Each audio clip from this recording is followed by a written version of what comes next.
서로 정답게 인사 나눕니다. 주님의 이름으로 사랑합니다. 주님의 이름으로 사랑합니다. 주님의 이름으로 사랑합니다. 할렐루야. 오늘 말씀의 제목 한번 따라하죠. 인생을 역전시키는 하나님. 누구를 역전시켜요? 인생을 역전시키는 하나님이시다. 이런 제목입니다. 7월 뜨거운 햇살이 주님을 향한 햇살처럼 주님을 향한 사랑의 열정이 불타는 은혜의 시간이 되기를 주님의 이름으로 축원합니다. 저는 이번 저희의 몸의 아픔을 통해서 기도와 사랑으로 함께 해주신 사랑하는 성도 여러분들에게 진심으로 감사를 드립니다. 아직 다 완쾌된 것은 아니지만 거진 다 완쾌된 것 같아요. 그래서 너무나 감사하고요. 또한 저는 이번 아픔을 통해서 많은 것을 생각해보고 돌아보는 그런 귀한 시간이 되었습니다. 저는 날마다 죽노라 하는 이 사도 바울이 생각이 났어요. 한번 따라하죠. 나는 날마다 죽노라.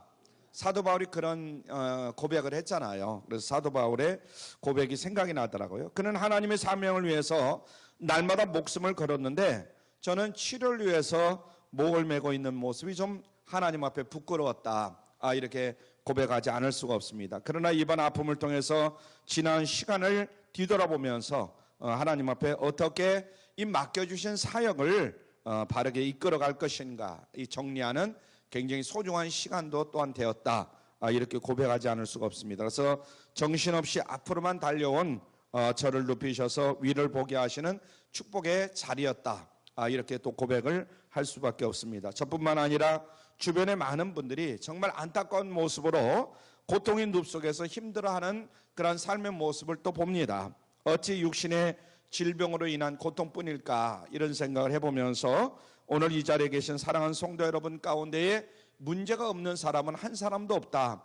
이런 생각을 해봅니다. 자녀로 인한 여러 가지 고통이 있을 것이고 또는 남편이나 아내로 인한 고통이 있을 것이고 사업으로 인한 고통도 있을 것이고 가만히 보면은 한 사람 한 사람 만나서 이야기를 해보면 겉으로는 아무 문제가 없어 보이는데도 불구하고 어딘지 모르게 말 못하는 아픔이 있는 것을 깨달을 수가 있고 고통이 있는 것을 깨달을 수가 있습니다. 그래서 인생을 뭐라고 하느냐?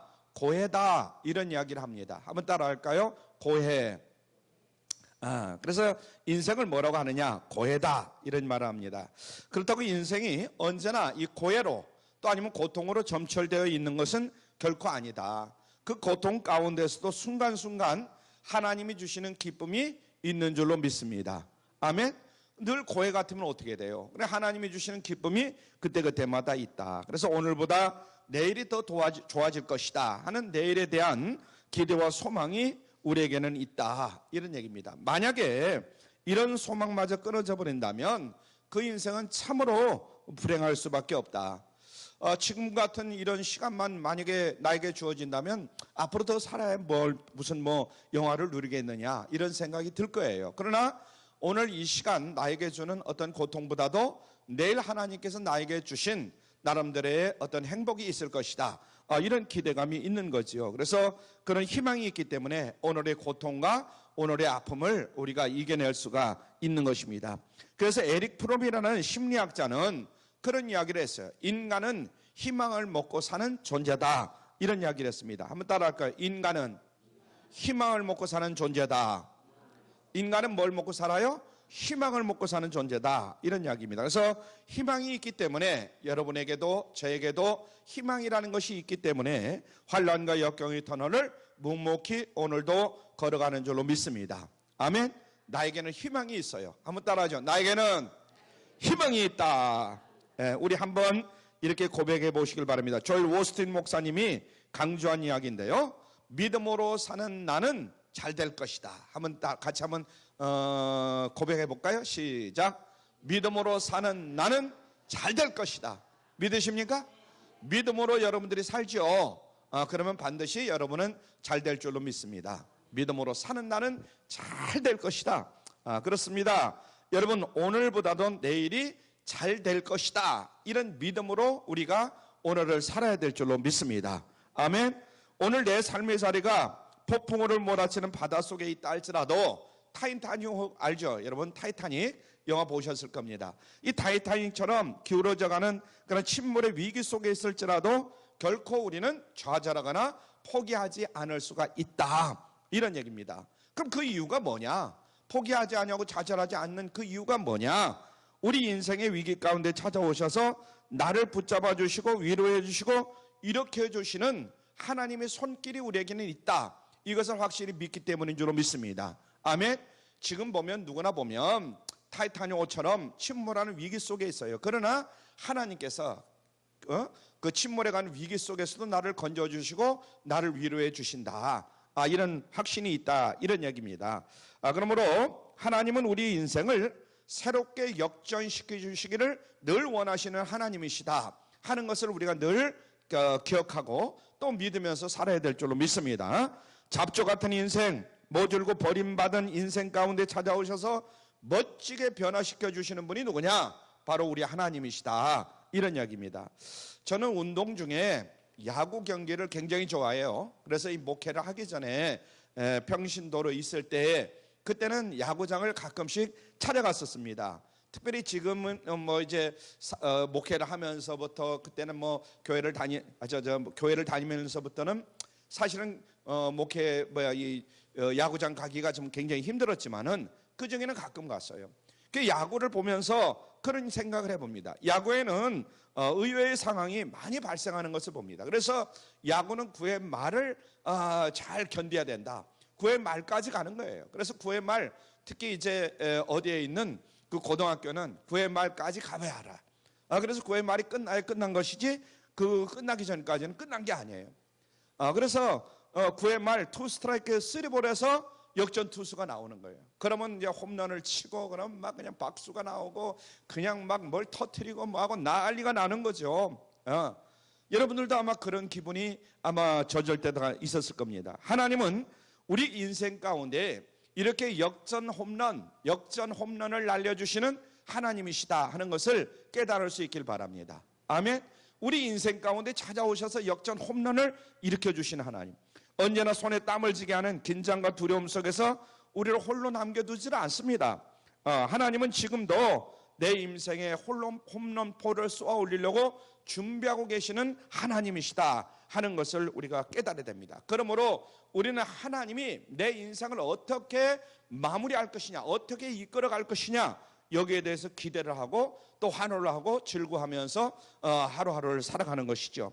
우리는 말씀을 통해서 2스트라이크 3볼 상황에서 멋지게 인생의 홈런포를 쏘아 올리를 믿음의 주인공들을 오늘 시간에도 만나볼 수가 있는데, 바로 요셉이라는 인물을 통해서 오늘 우리가 만나볼 수가 있습니다. 한번 따라하죠. 요셉. 이 요셉이라는 인물을 우리가 보면 물론 젊었을 때도 이야기가 쭉 나오지만은 이제 중년 이후에 14년이 흐른 후에 이제 상황이 나옵니다. 그래서 어떻게 하면 역전의 주인공으로 살아갈 수 있는가? 우리 역전의 비밀을 하나하나 오늘 이 시간 살펴보면서 은혜를 나누고자 합니다. 첫 번째로 먼저 우리는 하나님의 섭리를 깨달아야 합니다. 한번 따르죠. 하나님의 섭리를 깨달아야 한다.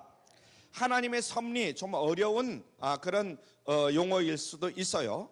이 하나님의 섭리란 뭐냐? 한번 같이 읽죠. 시작. 하나님의 계획하심, 하나님의 경륜, 하나님의 인생을 다뤄가시는 그 뜻, 이것을 하나님의 섭리라 그래요. 아마 여러분들 가운데도 한 사람 한 사람마다 하나님의 섭리가 다 계셔요. 우리가 겉으로 볼 때는 저 인생이 뭐 앞으로 뭐 별 볼 일 있겠느냐 이렇게 말할 수 있지만은 그러나 그렇게 말하면 안 돼요. 우리는 언제나 하나님께서 한 사람 한 사람을 어떻게 쓰실지 몰라요. 아멘. 지금은 비록 여러 가지 힘들고 어려운 환경과 여건 가운데 있다고 하지만은 그 사람을 어떻게 쓰실런지 그건 아무도 말할 수 없다.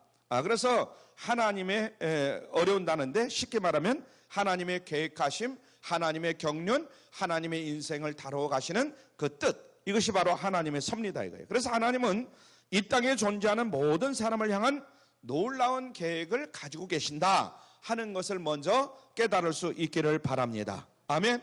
문제는 우리들이 그 하나님의 경륜과 뜻을 깨닫고 있느냐, 깨닫지 못하는 데 있다, 이런 이야기입니다.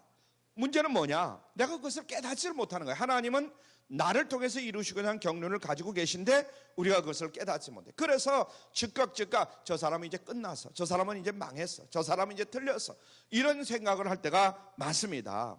인간이 물에 빠진 사람처럼 아무리 발버둥 치고 애를 써도 안 되는 일이 있을 수 있어요, 없어요? 안 되는 일이 있을 수 있어요. 불신앙의 사람들은 그것을 뭐라고 하냐면 이제 말하면 믿지 않는 사람들 얘기죠. 그것은 운명이다, 이런 이야기를 합니다. 운명, 한번 따라하죠. 운명. 그것은 뭐라고요? 운명이라는 거예요. 그 사람이 그렇게 된 것은 운명이라는 거예요.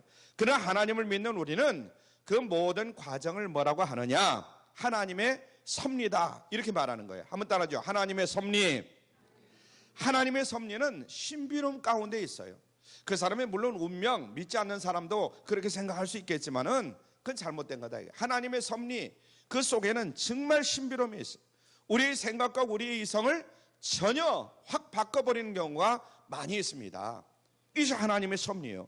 그래서 요셉의 일생 가운데 우리는 후반부 요셉이 이제 애굽의 총리가 된 이 사실을 이제 우리는 성경을 통해서 발견할 수가 있고 그것을 부각해 줍니다.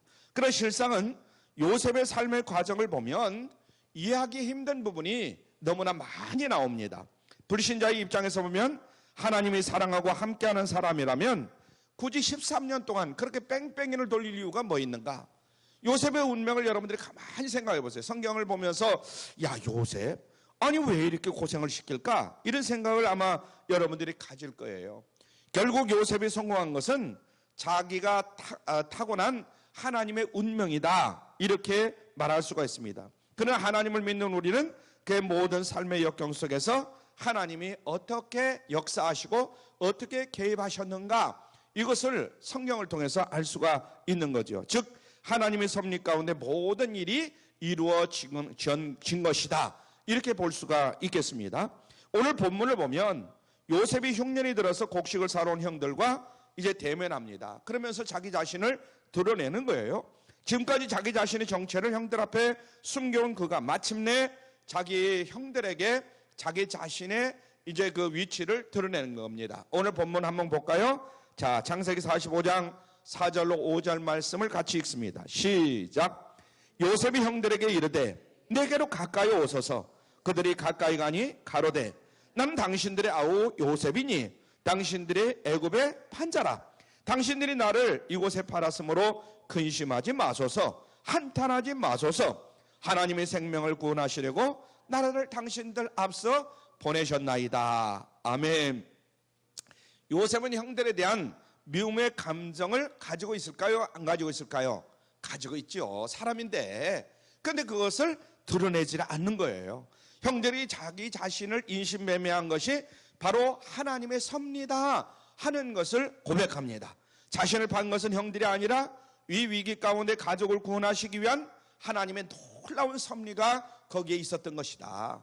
이것은 하나님의 뜻이다, 이렇게 고백을 합니다. 이것이 바로 요셉의 인생을 역전시키는 신비로운 비밀이었다 하는 것을 깨달을 수 있기를 바랍니다. 아멘. 우리들도 그래요. 우리가 인생을 살다 보면 여러 가지 저 사람 때문에 내가 이렇게 됐어, 특별히 남편 때문에 그렇게 됐어, 아니면 부모 때문에 그렇게 됐어, 이렇게 말하는 사람들이 있을 거예요. 그러나 우리가 그렇게 생각하면 안 된다. 오늘 우리 인생에 이해할 수 없는 많은 일들을 우리가 만나게 됩니다. 그래요, 안 그래요? 여러분들 가만히 보면 여러분들이 살아가는 인생 속에서 한 걸음 한 걸음, 한순간 한순간 정말 생각하지 못하는 일들이 많이 일어나고 많이 겪게 됩니다. 이것을 자신의 힘과 노력으로 풀어보려고 우리가 애를 쓰고 노력을 하지만은 오히려 헝클어진 실타래처럼 점점 더 헝클어지는 것을 우리가 꼬이는 것을 우리가 알 수가 있죠. 자, 여기서 우리는 하나님의 섭리를 발견해내야 될 줄 믿습니다. 아멘. 우리의 모든 인생의 그 한 걸음 한 걸음을 누가 인도하고 계시느냐? 하나님이 인도하고 계신다. 하나님의 섭리가 거기에 있구나. 이것을 빨리 우리가 캐치해내야 돼. 내가 노력했지만은, 수고했지만은 아무 소득이 없을 수가 있어요. 아니, 어떻게 그럴 수 있어요? 그런데 그럴 수 있다는 거예요. 그 속에 하나님의 또 다른 계획이, 또 하나님의 뜻이 있구나 하는 것을 우리가 알아야 될 줄 믿습니다. 자, 하나님은 이사야 선지자를 통해서 이렇게 말합니다. 이사야서 55장 8절로 9절 말씀 시작. 내 생각은 너희 생각과 다르며, 내 생각은 너희 생각과 어떻다고요? 다르며 내 길은 너희 길과 어떻고? 달라서. 시작. 하늘이 땅보다 높음 같이 내 길은 너희 길보다 높으며 내 생각은 너희의 생각보다 높음이니라. 아멘. 우리가 인생을 사는 가운데 빤한 것 같아. 내 인생 길을 살아보니까 너희들도 그렇게 살 것 같아. 그런데 그러지 않은 경우가 많거든요. 그렇게 사는 인생, 앞으로 빤할 거야. 그런데 그렇지 않은 경우가 많아요. 물론 이제 대부분 그렇게 살지만은 간혹 하나님께서 그 사람을 이상한 곳으로 또 데리고 와서 쓰시는 경우를 참 많이 봅니다. 지금 그 이야기를 하고 있는 거죠. 그러니까 우리의 생각과 하나님의 생각은 분명히 같다 다르다. 다르다는 거예요. 예? 내 생각과 하나님의 생각은 다르다 같다. 다르다는 거예요. 지금 그걸 얘기하는 거예요. 우리가 원하는 길과 하나님이 원하시는 길은 다르다 같다. 다르다. 이렇게 말씀하고 있는 겁니다. 문제는 무엇이냐? 우리는 항상 내 생각, 내가 가고 싶은 곳으로만 가고 싶어하는, 내가 옳다고 주장하는 것만 옳다고 믿는 그런 생각들을 다 가지고 있는 거예요. 그렇죠? 내가 하고 싶은 것만 가고 싶고, 내가 옳다고 생각하는 것만 하고 싶고, 이런 생각을 다 가지고 있는. 그러나 하나님은 그렇지 않다는 거예요. 그래서 문제는 뭐냐? 우리는 항상 내 생각, 내가 가고자 하는 그 길로 가고 싶어 하는데, 여기서부터 우리의 원망과 불평이 생기기 시작하는 거예요. 내 생각은 내가 가고 싶어 하는 것은 이기는데 하나님이 자꾸 엉뚱한 데로 보내는 거예요. 기왕 요셉을 복을 주시려면 13년 동안 기다렸다 복을 주실 것이 아니라 왜 그렇게 그냥 첫 번부터 그냥 하나님이 한 단계 한 단계 복을 주시면 얼마나 좋겠어요. 성경을 보세요. 여러분들이 쭉 보면 그래서 택하신 이스라엘 백성들에게 젖과 꿀이 흐르는 이 가나안 땅을 예비하시고 약속하셨으면 속히 그냥 가나안 땅을 주시면 되지, 왜 40년 동안 그냥 생고생을 시키고 그냥 뺑뺑이를 돌리다가 왜 40년 후에나 주시느냐 이거예요. 이게 우리의 질문이잖아요. 예? 뻔하잖아요. 근데 우리는 언제나 환경을 바라보고 하나님을 탓하는 경우가 많습니다. 그래서 문제의 책임을 누구에게 돌리느냐? 하나님께 돌리는 경우가 많다 이 말이에요. 내 자신에게 돌리거나 그러지 아니하고. 그래서 하나님께 모든 것을 다 전가시켜요. 하나님이 그랬으니까 하나님이 나는 열심히 최선을 다해서 하나님 앞에 바르게 살려고 몸부림치는데 왜 하나님은 도와주시지 않아? 왜 하나님께서 그렇게 인도하시는지 모르겠어. 계속 내 인생을 꼬이게 만드는 거야. 이렇게 말하는 사람들이 많이 있습니다. 그러나 여러분, 이제부터 생각을 바꾸시기를 바랍니다. 그 문제가 꼬이고 꼬이면 더 놀라운 하나님의 계획이 거기에 계시는구나, 하나님의 섭리가 있으시구나 하고 믿음으로 그 하나님의 생각과 하나님의 인도하심을 깨달을 수 있길 바랍니다. 아멘. 우리가 잘 부르는 그런 찬송이 있어요. 2절에 보면 파송의 찬송인데 보면은 주님이 뜻하신, 한번 같이 부를까요? 시작. 주님이 뜻하신 헤아리기 어렵더라도 언제나 주 뜻 안에 내가 있음을 아노라. 여기에 모인 우리 언제나 정말 주님이 뜻하신 일 한 가지 한 가지 가만히 보면 내가 하는 일들이 그냥 내가 하고 싶어서 하는 게 아니라 주님이 나를 통해서 하시고자 하는 그 일을 하고 있더라요. 언제나 주 뜻 안에 내가 있음을 아노라. 이것이 우리 고백이 되어야 될 줄로 믿습니다. 그래서 내가 가는 이 인생의 여정을 다 하나하나 우리가 헤아리지를 못해요. 예? 하나님이 계획하시는 일, 하나님이 나를 정말 이끌어가는 그 한 걸음 한 걸음을 우리는 다 기억하느냐? 그러지 못해요. 내가 원치 않는 일이 벌어져서 바닥으로 떨어질지라도 나의 모든 삶은 누구 안에 있다? 주님의 뜻 안에 있다. 예? 주님의 생각 안에 있다. 이것을 늘 깨달을 수 있기를 바랍니다. 한번 따라 하시길 바랍니다. 나의 모든 삶은 주님의 뜻 안에 있다. 믿으십니까? 여러분이 지금 어떤 길을 걸어가고 있든 간에 나의 모든 인생, 나의 모든 삶은 누구 안에 있다? 주님의 뜻 안에 있다. 이것을 늘 깨달을 수 있길 바랍니다. 잘 될 때는 감사하고 안 될 때도 감사하고. 왜? 감사하고 난 다음에 더 좋은 일이 일어날 것을 믿기 때문에. 믿으십니까?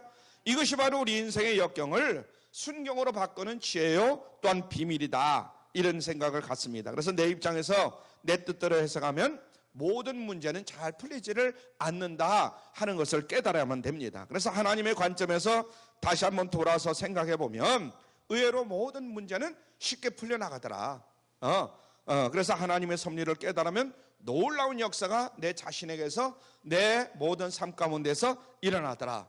여러분, 환경이 바뀌어서가 아니다 이 말이에요. 문제는 그대로 있는데 그 모든 역경 가운데서 하나님의 놀라운 뜻과 계획이 있음을 깨닫는 그 순간 나에게는 뭐냐? 기쁨이 있고 감격이 주어질 줄로 믿습니다. 할렐루야.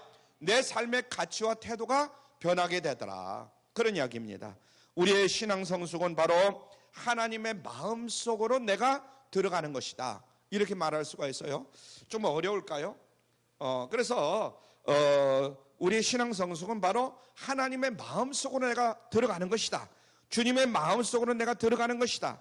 주님과 내가 하나가 되는 순간 영적인 기쁨이 충만해지게 됨을 믿으시길 바랍니다. 할렐루야.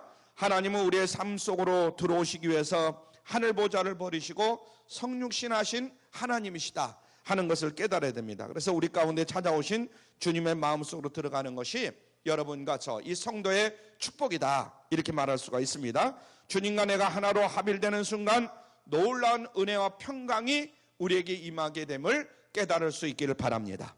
할렐루야. 목사의 기쁨은 성도들의 마음속으로 들어가는 것이다 이렇게 볼 수가 있어요. 제가 여러분들과 이제 일주일에 한 번씩밖에 만나지를 못하잖아요. 이제 앞으로는 자주 만나겠지만은 지금까지는 그랬어요. 몇 개월 동안 그러니까 얼마나 마음이 답답한지 몰라요. 여러분들도 아마 그럴 거예요. 그래서 이 목사는 성도들의 마음속으로 들어가야 된다. 그러기 위해서는 성도들의 눈높이로 낮아져야 되고 때로는 더욱더 겸손해야 되고 하여튼 그 삶 속으로 들어가려면 낮아져야 된다. 성도는 또 목사의 마음속으로 들어와야 서로 하나가 될 때, 이제 들어와서 하나가 될 때에 하나님의 놀라운 뜻을 이룰 수가 있는 줄로 믿으시길 바랍니다. 그래서 우리의 모든 아픔과 고통을 서로 이해하고 사랑으로 하나가 돼야 된다. 목사는 성도들, 성도는 목사. 그래서 서로가 하나가 될 때에 진정으로 그 속에서 하나가 이루어진다. 뜻이 이루어진다. 이렇게 볼 수가 있습니다. 사랑하는 우리 은혜교회 가족 여러분, 지금 제가 처해 있는 현실이 힘들고 어려울 수 있어요. 여러분들을 대하는 거나 여러분들이 저를 대하는 거나 그럴 수도 있어요. 그러나 내 생각으로는 이해하지 못하는 부분이 많이 있을 수 있다. 성도들의 입장이 다 다르니까. 그렇다고 환경을 탓하거나 문제에 매이지 마시기를 바랍니다. 아멘. 저도 그렇고 여러분도 그렇고. 그래서 내 생각, 내 판단을 내려놓고 조용히 눈을 들어서 하나님을 바라볼 수 있는 저와 여러분들이 되시기를 바랍니다. 그 역경을 통해서 하나님이 무엇을 기대하시는지 하나님의 섭리를 우리는 주목해 봐야 된다. 이렇게 말할 수가 있습니다. 그래서 그 속에 문제를 풀어가는 비밀이 담겨 있다. 내 뜻이 아닌 하나님의 뜻을 주목하는 순간 모든 문제는 해결될 줄로 믿으시길 바랍니다. 왜 내 뜻대로 내 생각대로 왜 상대방이 안 움직여줘 이렇게 믿지 말고 이렇게 생각하지 말고 먼저 내 자신을 하나님께 맡기는 거예요. 그리고 하나님의 뜻 안에 내가 있어 주는 거예요. 아멘. 그럴 때 모든 문제는 풀려진다. 그래서 비록 내 뜻대로 이루어지지는 않지만은 하나님 마음속으로 내가 들어가는 그 순간 우리는 놀라운 은혜와 평강을 누리게 될 줄로 믿으시길 바랍니다. 우리의 모든 삶은 하나님의 섭리 안에 있음을 우리가 믿어야 됩니다. 이것이 바로 이제 새로운 인생의 역전을 이룰 수 있는 그런 비결이 될 줄로 믿습니다. 자, 두 번째는 사랑의 눈물이 있어야 된다. 한번 따라하죠. 사랑의 눈물이 있어야 된다.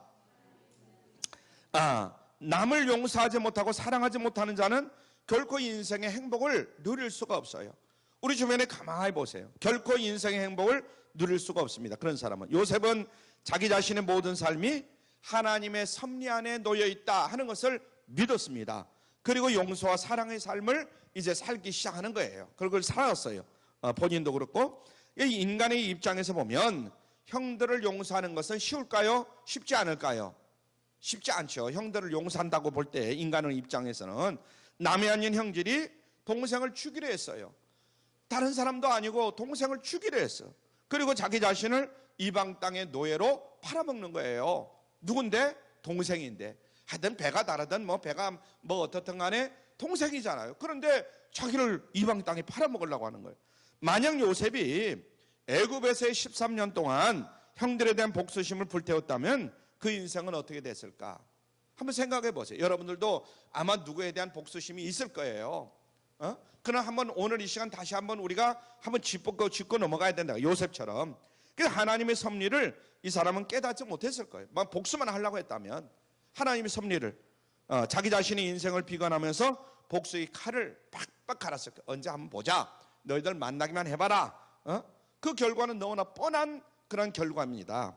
사랑하는 성도 여러분, 아직도 내 안에 누가 나를 짓누려고 하고 나를 무시하고 나를 멸시하고 하려고 하는 사람들이 있을 수 있어요. 내 자신을 감옥에 보내려고 하는 그런 사람들이 있을 수 있습니다. 그러나 여러분, 용서는 상대방을 위해서 하는 것이 아니라 내 자신을 위해서 하는 것임을 깨달을 수 있길 바랍니다. 여러분이 남편을 용서하고 여러분이 무슨 자녀들을 다 용서하고 누구를 용서하고 용서하는 거 그 사람을 위해서 하는 것 같지만 사실은 내 자신을 위해서 하는 것이다 하는 것을 깨달아야 됩니다. 그래서 자신을 용서하는 것, 그것이 가장 중요한 것이다. 한번 따라하죠. 자신을 용서하는 것 굉장히 중요한 것이다. 그래서 누군가를 미워하면 자기 자신의 그 마음속에 어둠의 영이 덮이기 시작합니다. 누구를 한번 미워해 보세요. 그때부터 어둠의 영이 딱 나를 덮는 거예요. 계속해서 미움의 감정을 부추겨주면서 시간이 가면 갈수록 더욱더 악한 생각으로 나를 끌고 가는 거예요. 더 더러운 생각, 추한 생각으로 막 악한 생각으로 나를 끌고 가는 거예요. 시간이 일수록. 그래서 마귀의 종노릇을 하도록 만들어버리고 맙니다. 그러니까 내가 그렇게 되고 싶지 않은데 나중에 보면 마귀의 종노릇을 하고 있는 거예요. 그래서 예수님께서는 주기도문을 통해서 우리에게 용서의 기도를 매일매일 드리라는 거예요. 주기도문을. 우리가 우리에게 죄 지은 자를 사하여 준 것 같이 우리의 죄를 사하여 주옵시고 이렇게 고백하라는 거예요. 한번 따라하시죠. 우리가 우리에게 죄 지은 자를 사하여 준 것 같이 우리 죄를 사하여 주옵시고. 우리가 주기도문 할 때에 늘 그러잖아요. 늘 그렇게 고백하잖아요. 우리의 기도가 하늘 보좌를 움직이지 못하고 주변을 맴돌 때가 있습니다. 여러분 가만히 한번 내 기도를 한번 생각해 봐야 돼요. 성경에 응답받지 못하는 기도가 얼마나 많은지 몰라요. 믿음으로 하지 못하는 기도가 있고 하나님의 뜻대로 구하지 않은 기도, 자기 자신의 정욕을 이루기 위한 그런 기도를 우리가 드릴 때가 얼마나 많은지 모릅니다. 그리고 중요한 한 가지는 남을 용서하지 못하고 드리는 기도가 또 얼마나 많은지 몰라요.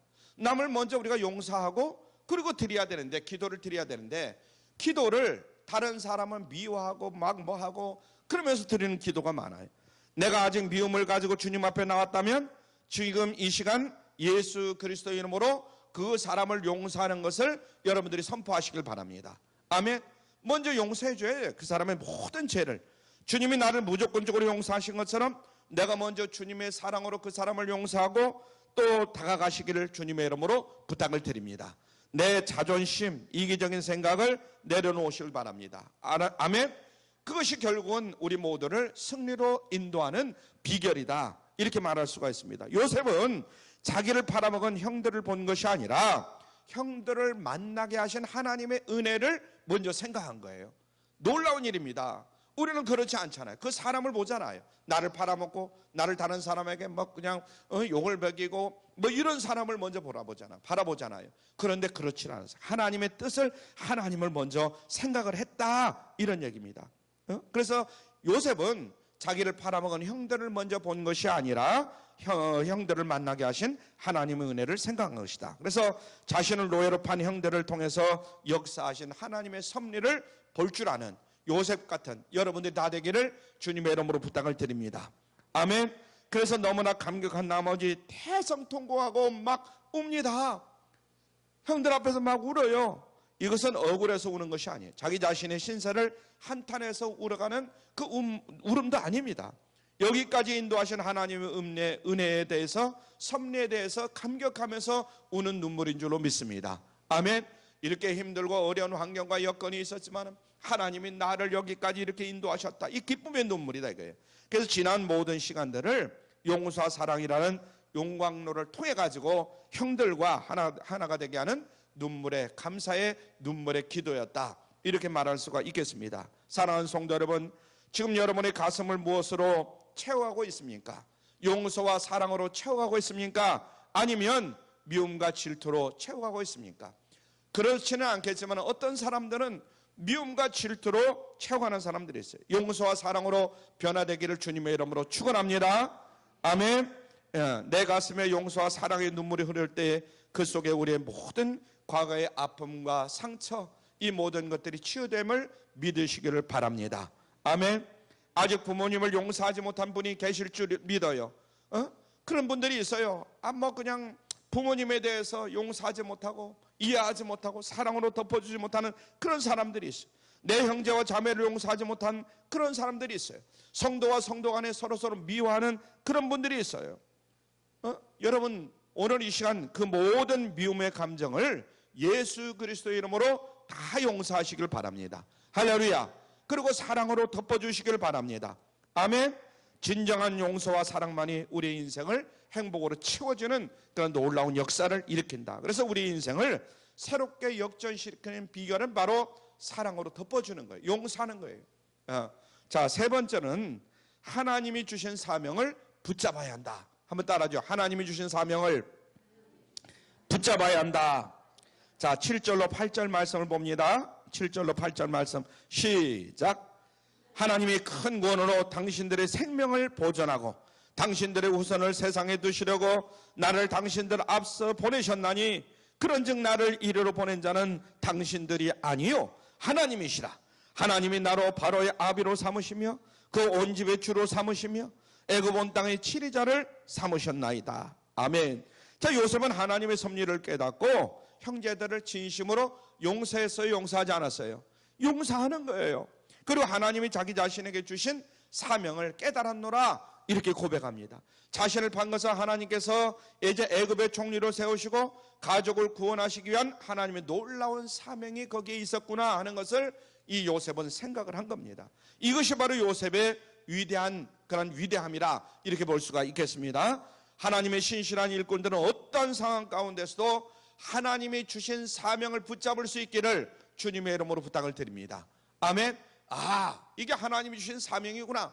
여러분들이 힘들고 어려울 때에 어떤 환경에 놓여있든 어떤 형편에 놓여있든 어떤 일을 하든 간에 이게 하나님의 사명이시구나. 나에게 주신 사명은 이걸 깨달아야 됩니다. 과거에 매이지 않기를 바랍니다. 오직 하나님이 주신 사명을 붙잡고 나아갈 수 있는 여러분들이 되시길 바랍니다. 비록 그 과정이 힘들고 어려워도 여러분 포기하지 않기를 주님의 이름으로 부탁을 드립니다. 절망하지 않기를 바랍니다. 끝까지 사명을 향해서 달려가는 여러분들 되시기를 바랍니다. 이것이 바로 인생 역전의 비결이다 하는 것을 오늘 이 시간 깨달아야 될 줄 믿습니다. 하나님은 때때로 우리가 원치 않는 아픔과 고통을 허락하실 경우가 많아요. 그 모든 것을 통해서 합력해서 하나님은 선을 이루어 가심을 믿을 수 있기를 바랍니다. 아멘. 여러분, 한 사람 한 사람을 통해서 하나님은 이루시고자 하는 그 뜻이 있어요. 합력해서 그 결국은 선을 이루고자 하는 거예요.